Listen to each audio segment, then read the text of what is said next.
Lanovy-Taylor is a teaching and learning consultant for Education Bradford. She specialises in behaviour and attendance at Key Stage 3, advising teachers across the LEA on good practice in behaviour management. And remember that pupils always respond better to encouragement than punishment, always, without fail. This programme looks at the guidance Mary offers to one teacher keen to learn new strategies for keeping his class on task.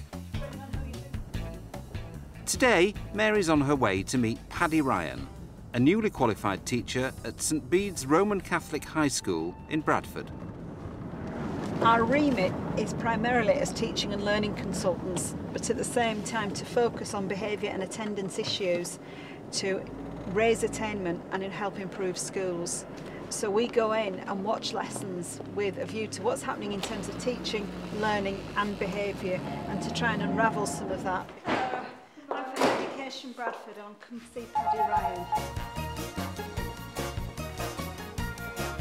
Paddy Ryan is a former police officer.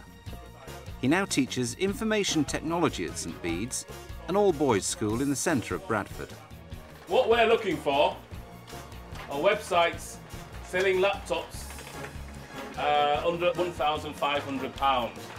But he's discovering that the strategies he employed as a police officer are not always transferable to the classroom.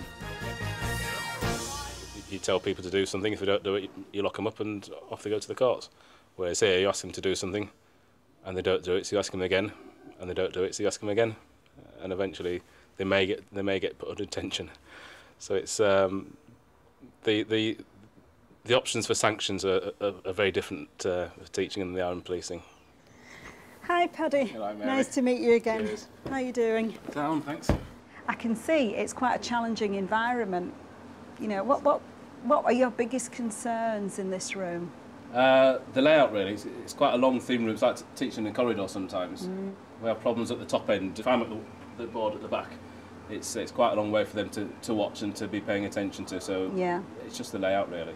Is it all right if I just do a general observation? Yep. And I'm just coming in as a fresh pair of eyes, a friendly face. It's a supportive visit, it's not meant to be critical. But if there's anything I see that might help in the future, is that all right when we feed back and meet again? Yeah, it's fine. Right, okay, thank you very much. Good. Be quiet, be quiet.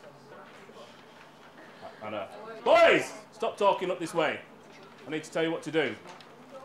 When we're looking for a phrase that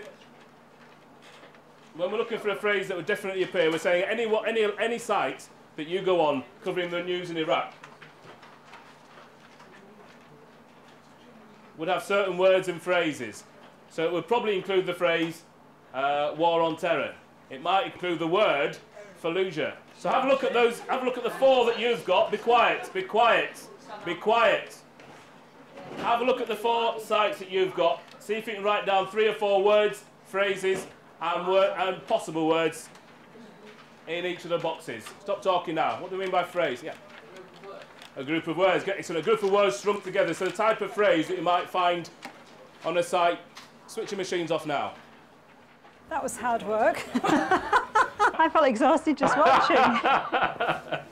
But it was a really, really interesting lesson, and I can see now what you mean about how hard it is to teach in here, because this would be difficult for anyone to do. The layout of the room, the actual noise level, the heat, a very, very difficult lesson to teach. Be quiet now. Be quiet.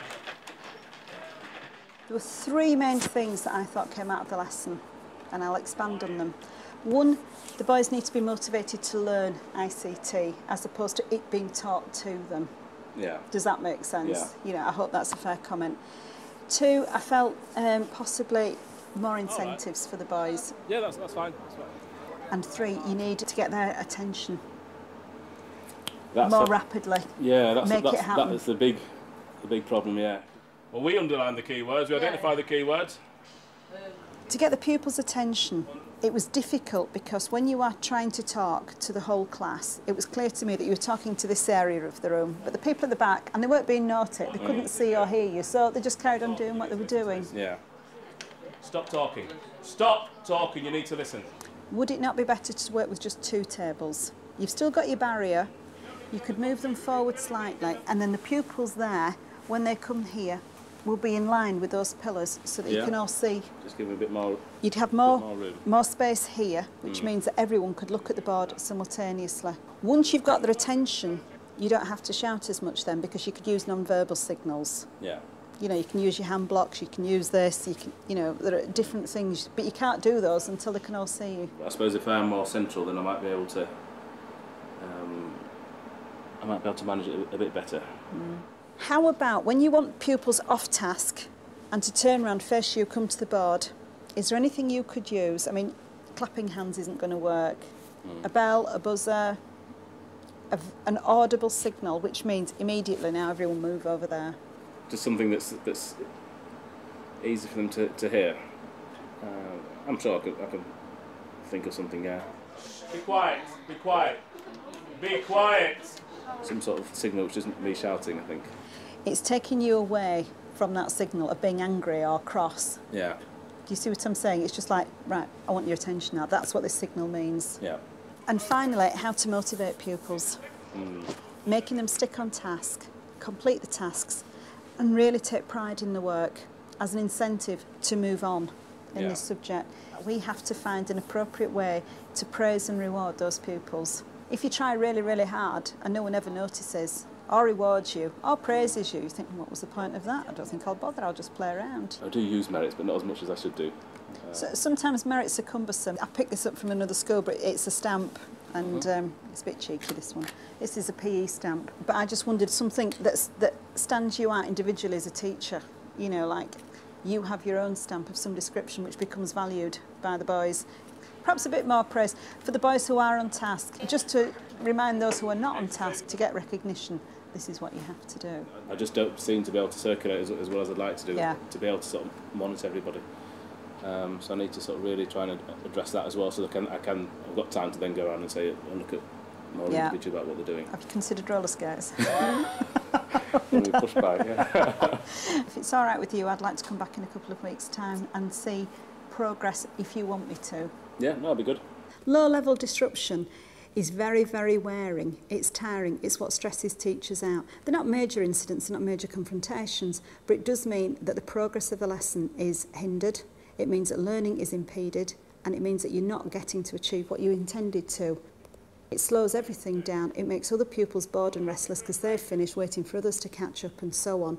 So really, low-level disruption is the biggest cause of stress to teachers, and that's what we're here for, to try and overcome that.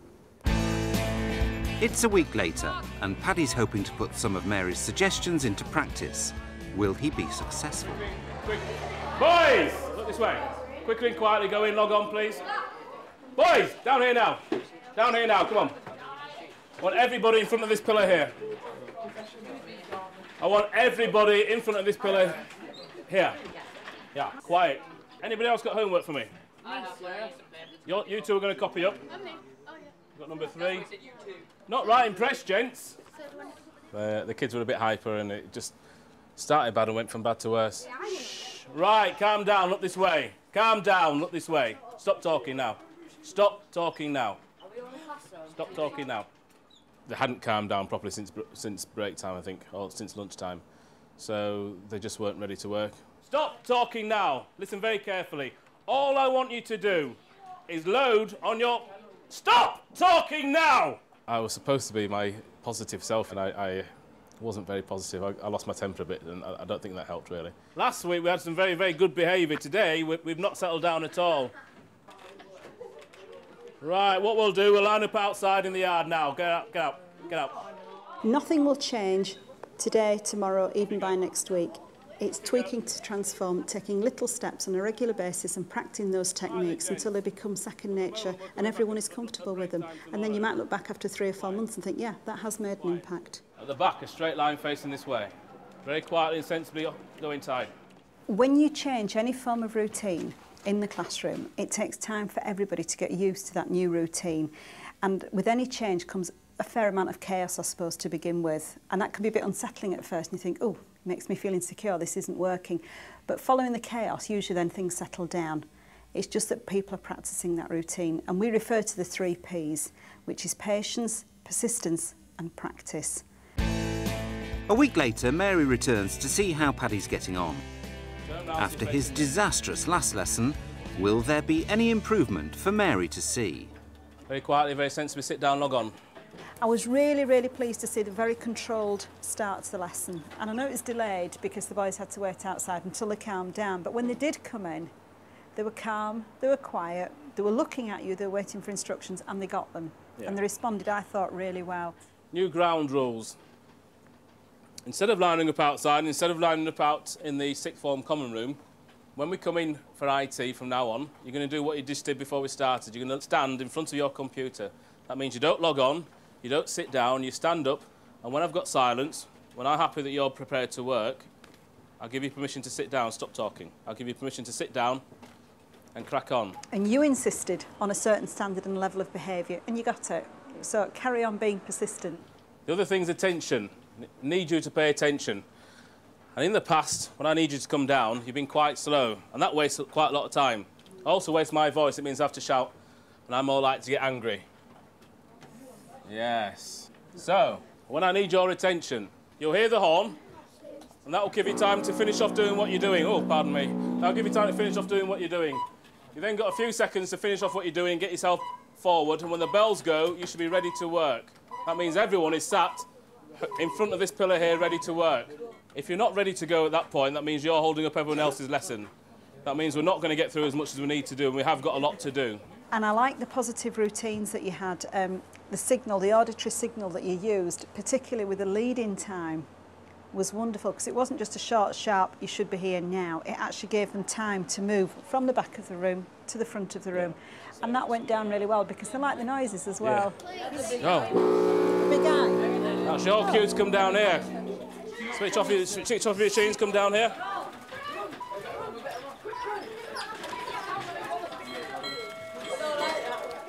Switch your screens off, look this way. The praise? How do you think the praise went?